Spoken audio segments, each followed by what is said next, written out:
हरे कृष्णा। आज मैं आप लोगों से एक बात शेयर करने वाली हूँ। पता है क्या हुआ? कल मेरे पास एक मेरी फ्रेंड आई मुझसे मिलने के लिए और कहने लगी, अरे यार ये क्या करती रहती हो, सारा दिन ये माला करती रहती हो, क्या तुम्हारे यही भक्ति होती है क्या? सिर्फ इस्कॉन में ही भक्ति होती है क्या? हम भी तो भगवान की भक्ति करते हैं, शनिदेव के मंदिर जाते हैं, हनुमान जी के मंदिर जाते हैं, माता रानी के मंदिर जाते हैं। तुम लोग ने तो ऐसा लगता है कि ठेका ही ले लिया कि तुम्हारे यही भक्ति होती है। मैंने उससे कहा बैठो, आराम से बैठो। मैंने उसे पानी पिलाया और उसके बाद उससे बात करना शुरू किया और उसको मैंने कहा कि देखो, भक्ति जो है ऐसा नहीं है कि सिर्फ इस्कॉन में ही हो सकती है। भक्ति के लिए हमें कुछ चीज़ों को फॉलो करना पड़ता है, कुछ रूल्स को फॉलो करना पड़ता है और शास्त्रों को फॉलो करना पड़ता है। तो शास्त्रों को फॉलो करते हुए बताया जाता है कि 4 संप्रदाय हैं जिनके अंडर भक्ति कर सकते हैं। उसने मुझसे पूछा ये 4 संप्रदाय क्या होते हैं? ये 4 संप्रदाय क्या होते हैं वो मैंने उससे बताया। पहला संप्रदाय जो होता है रुद्र, और दूसरा होता है कुमार, तीसरा होता है श्री और चौथा होता है ब्रह्म। और इन्हीं 4 संप्रदायों के अंडर भक्ति करे अगर कोई तो उसे मोक्ष की प्राप्ति होती है, उसे गोलोक धाम में स्थान प्राप्त होता है। जब मैंने उसे ये बात बताई तो कहती है क्या होता है रुद्र, कुमार, श्री, ब्रह्म? मैंने उसे फिर विस्तार से बताया। देखो, रुद्र संप्रदाय जो होता है उसको शिव जी रिप्रेजेंट करते हैं। देन आता है कुमार।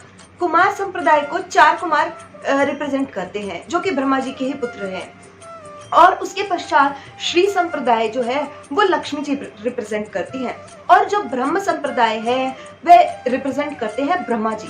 ये संप्रदाय क्या होते हैं कि शुरू से जो चेन चलती है वो ऊपर से चलती है। जैसे पहले राधा कृष्ण, देन ब्रह्मा जी को ज्ञान मिला। जैसे ब्रह्म माधव गौड़िया जो है, जो कि इस्कॉन के बारे में अगर हम बात कर रहे हैं तो ब्रह्म माधव गौड़िया जो है वो ब्रह्मा जी से परंपरा चली हुई आ रही है।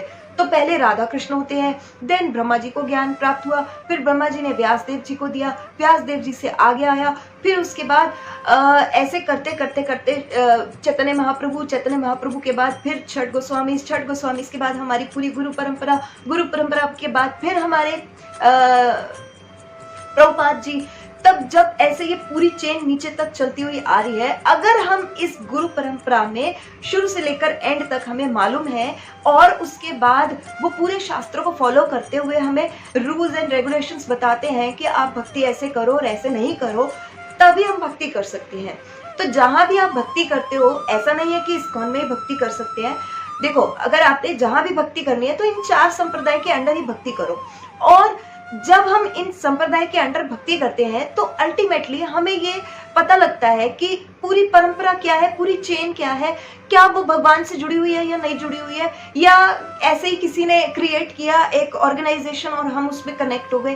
तब हमारा जो गोलोक धाम जाना है, देखो ऐसा नहीं है कि वो वेस्ट नहीं होगा, बट ये है कि उसको करने के लिए यानी इस स्थान पर आने के लिए टाइम लगेगा, थोड़ा सा टाइम लगेगा।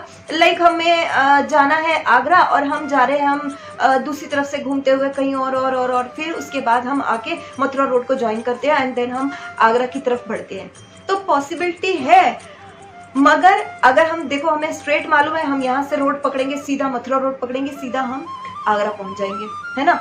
तो अगर हमें रास्ता मालूम होगा, हमें सही मार्गदर्शन मिला होगा तो हम डायरेक्टली जाएंगे, और अगर हमें मार्गदर्शन नहीं मिला होगा तो हम थोड़ा घूम घाम के जाएंगे, बट पहुंचना तो देखो वही है। भगवान श्री कृष्ण कहते हैं भगवद गीता में, देखो अल्टीमेट गोल मैं ही हूँ, जो भी जहां जाता है मैं वहां उसकी श्रद्धा को स्थापित कर देता हूँ, वही स्थिर कर देता हूँ, बट अल्टीमेट गोल जो है वो मैं ही हूँ। तो उसे कुछ समझ तो आया, बट अभी वही है कि थोड़ा टाइम लगता है समझाने में।